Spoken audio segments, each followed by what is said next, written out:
বাবা যে গাছগুলো নিয়ে আসছিল এগুলো লাগানোর লেগে নিয়ে আসছি। এই যে এনে একটা মানে টুকরা দিব, এনে একটা টুকরা দিব, দুই জায়গায় লাগাবো। দুইটা জায়গা হচ্ছে কত মা রেডি করে দিয়ে গেছে, আর কতটুকু হয়েছে আমি কোবায় রেডি করছি।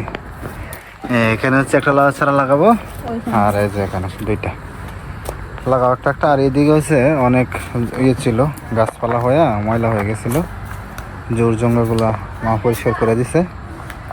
আর এইদিকে হচ্ছে ইয়ে লাগাইছিলাম, হলুদের চারা লাগাইছিলাম, এই তিনটাও আছে। আর ওখানে তো ওই আদা গাছের সাথে বস্তার মধ্যে তো আছেই। আর এই মাটিগুলোর মধ্যে ছাই মিশাই নিছি নাকি? ছাই মিশাই নিছি, মাটির মধ্যে ছাই মিশাই নিছি। লাউ গাছগুলা দেখেন কত সুন্দর। একটা লাউ গাছ চারা 40 টাকা করে, দুইটা 80 টাকা যা কিনে নিয়ে আসছে। তো এখানে যেহেতু জায়গাটা ছোট, এই জন্য দুইটাই লাগাবো, বেশি নিচে দেওয়া দরকার না। আগে পুরোটা কাটটা বার করে নিতে হবে। এখানে রাখলো, এখানে রাখলো, নাহলে সরে যাবো গা। এখানে রাখলো, হ্যাঁ নিচে লেখা রাও, হ্যাঁ নিচে, পরে নিতে পারতাম না। দেখো লাউ শিকড় বেরিয়ে গেছে, গাছ বড় হয়ে গেছে না। চিন্তা করো, একটা লাউয়ের চারা যদি তারা 40 টাকা করে বিক্রি করে, চিন্তা করো তাদের ব্যবসা কিরকম। লাউয়ের থেকে চারার দাম বেশি। একটা লাউ তো অনেক 70 টাকা না, 70 টাকা তেমন তো সিজন। এই লাউগুলা যখন হইব তখন তো সিজনে হইব, তখন তো লাউয়ের দাম এত থাকতো না। তখন 20 টাকা 30 টাকা হইলে লাউ পাওয়া যায়। হাতে রেখে করতে পারবা? গাতার ভিতরে রেখে করা যাইতেছে। ভাবছিলাম যদি সইরা জায়গা সরছে না, ভালোই আছে, সুন্দর আছে, বস্তার মধ্যে পড়ছে তো বেশি কত দাদা করে ব্লেডটা দৌড়ানো, এলো।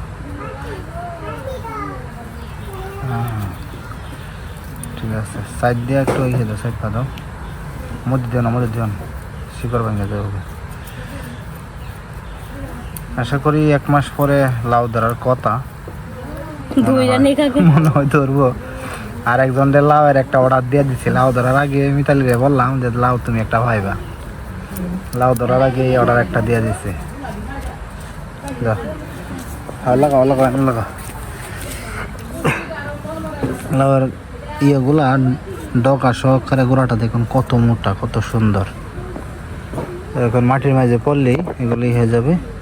তো এরা মনে হয় ওখানে কিছু সারও দিছে, জৈব সার বা সার হইতে পারে, মাইটা সার যেটা বলে এটা।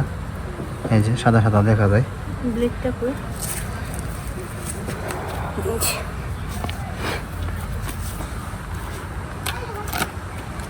আচ্ছা, গরমটা অনেক না? গরমের দিন ওই পারে না।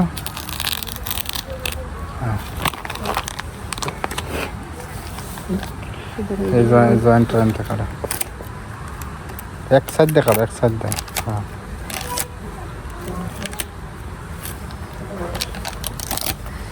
রেডি কি দান নাই নাকি? ব্লেডে দাঁড়াছে, হাতে তো ধরবো বলতে। আস্তে আস্তে, হাতে লাগলে পরে বিপদ।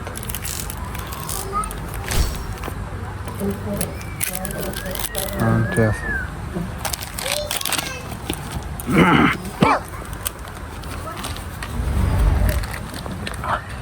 এখানে হচ্ছে আলাদা কিছু মাটি আবার দিয়েছি, দিতে পারা দিও না, এই গাছগুলো মারা যায়।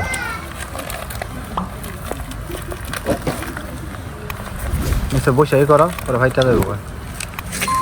গাছগুলো সুন্দর আছে, ওরা করছে আবার খুব সুন্দর করে। পলিথিনটা অনেক হ্যাঁ, শক্ত করে সুন্দর করে গাছ।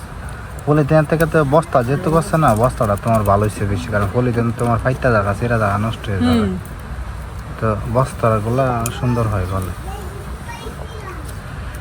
এরপরে হচ্ছে আমরা কিছু শিমের বিচি লাগাবো, আর কিছু ইয়ে আছে, কি জানি কোনটা, ধনিয়া পাতা ইয়ে আছে, এটা লাগাবো। শিমের বিচিগুলো কইলো। আর এখানে হচ্ছে দেখুন একটা জালি গাছ ছিল, তো জালি গাছটা হচ্ছে এখন মোটামুটি শেষ, আর একটা জালি আছে।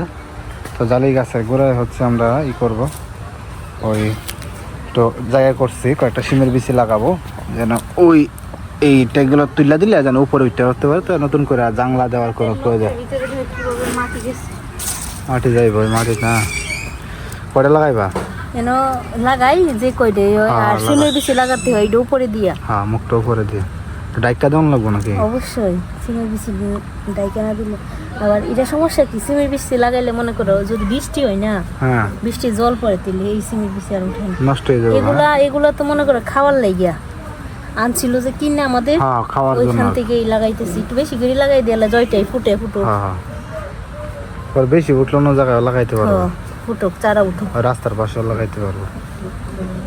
এন তো জালি গাছটা জাংরির মধ্যে উঠাই দেওয়া হ্যাঁ এখানে জালি আলাদা জালি গাছ অনেকগুলা হয়েছে, জালি তো অনেকগুলা হয়েছে গাছের মধ্যে, এখন ওনাকে একটা আছে দেখাই যায় না, আমি দেখি না উপরে একবার উপরের দিকে, আমিও খুঁজে পাইতাছি না, আমি একটু খুঁজলাম উপরের দিকে নাকি, জালি আর মনে করছিলাম তো গাছে জালি নেই, তারপরে মনে করো আরো 3টা 4টা জালি, একটা জালি দেখছি প্রথম, পরে আবার একটা বেরিয়েছে, আবার আর একটা তুমি বের করছো, ডাকবা কি দিয়ে কলা পাতা কাটুন লাগছে, এনটা তো কলা পাতা কাটতে দাও, কাছে দা কাটো, ওই যে নিচে যেটা ভরে রয়েছে এটা কাটতে লয়ে পড়ো, হ্যাঁ এটি কাটো, আর একটু পড়তে কাটো,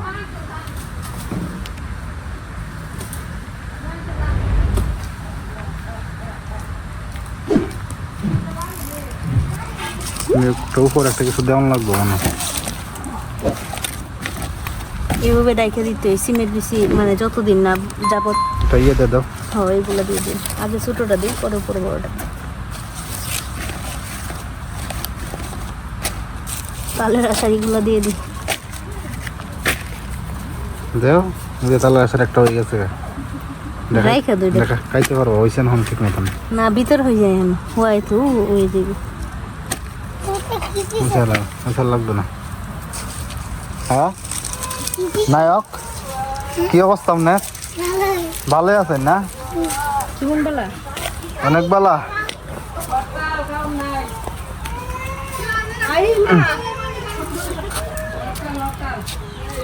এগুলো লাগাই দাও, পুরানটা তো খাই নতুনটা তো খাই, নতুনটা নতুনটাই খাই, অত ই করার লাগতো না তো, তুমি খালি ইয়ে গোলা করো হ্যাঁ বহাইতাম হ্যাঁ সারা গোলা না, সারা গোলা একটু একটু করে এই মাটি তো বালানা মাটি এমে না, খালি সারা গোলা একটু একটু সারা গোলা আনো, লেগে তোমার মাটিতে এগুলো ভালো না বেশি, এই মাটির মাঝে ফেললে এটা দেখো দ্রুত সুন্দর হয়ে যাবে, ওগুলা এগুলা মাটি ভালো না, আমার মেয়ে কান্না করতেছে, ছোটো করে দাও ছোটো করে, হ্যাঁ এই দুইটা একসাথে ছোটো করে দিল, অত বড় দাও দরকার না, ছোটো করে দাও দাও জয়েন আছে এই দুইটা, তুমি একটু মাটির ভিতরে দাও, একটু মাটির ভিতরে,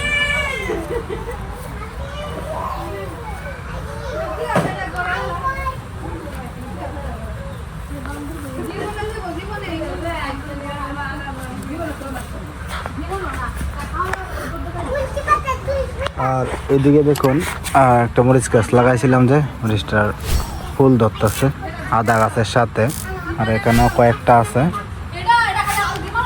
আর এখানে আদা গাছগুলো দেখুন কত সুন্দর হয়েছে, ওই পাশে দিয়ে আদা গাছগুলো কত সুন্দর হয়েছে, আর ওই পাশে তো অনেকগুলো আছেই, আর এখানে ধনিয়াগুলা, ওই দিন একটা ধনিয়া গাছ তুমি বস্তার মধ্যে এনে রাখছিলা, কি সুন্দর হয়েছে, এর জন্য বলতেছি এই যে হ্যাঁ এই যে এইটা লাগাইছিলাম বস্তার মধ্যে, দেখুন কত সুন্দর হয়েছে, আর ওইগুলা পিছনে পড়ে ছিল জঙ্গলের এদিকে, এই জন্য তো ভালো না, এই জন্য তুই লাইন এই জায়গায় লাগাইতেছি, এগুলা ভর্তা টর্তা বা তরকারি দিয়ে খাইলে খুব ভালো লাগে। তো ধন্যবাদ, অবশ্যই পরে ভিডিও দেখার জন্য আমন্ত্রণ, ভালো থাকবেন।